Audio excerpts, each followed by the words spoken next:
Thomas, Percy and the Coal. Thomas the Tank Engine's blue paint sparkled in the sunshine as he puffed happily along his branch line with Annie and Clarabelle. He boasted to the other engines, said Toby, added Percy, spluttered Thomas. Percy said no more.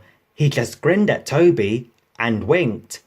Each day, Percy brings a truck full of coal from the junction for the coal merchants at Farquhar. Next morning, Thomas was resting when Percy arrived, warned Thomas as Percy pushed the trucks along the line beside him. He got no further. As one of the coal trucks passed Thomas, the catch on its door burst open. With a rumble and a crash, an avalanche of coal poured out and piled up around Thomas's wheels. A thick cloud of coal dust arose all round him. Spluttered Thomas. Percy looked worried. Then, as the dust settled, he looked at Thomas and began to laugh. Thomas's smart blue paint was black from smokebox to bunker. Chuckled Percy. Choked Thomas furiously.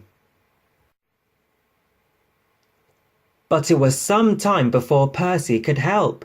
The coal bunker stood behind the buffers which Thomas had said were unsafe. It was only when the coal was shovelled into the bunker that Thomas could be moved. Poor Thomas was filthy, grumbled the cleaners.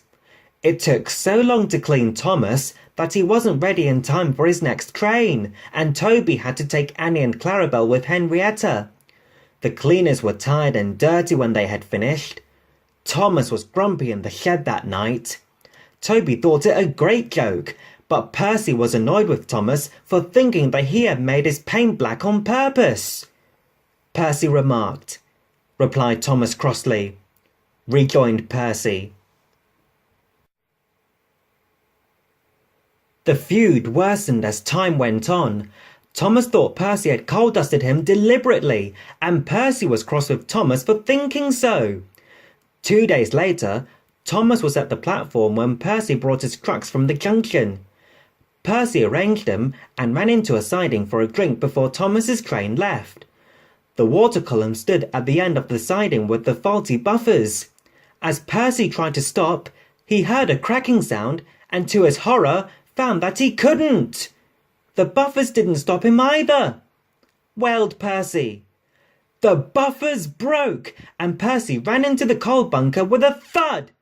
Coal flew everywhere, and when the dust settled, Percy had disappeared beneath a thick black cloak. Thomas watched from the platform. As the crash died away, the signal alarm dropped and Thomas moved off, laughing as he went. Percy was furious, and he spent the rest of the day wondering how to pay Thomas out.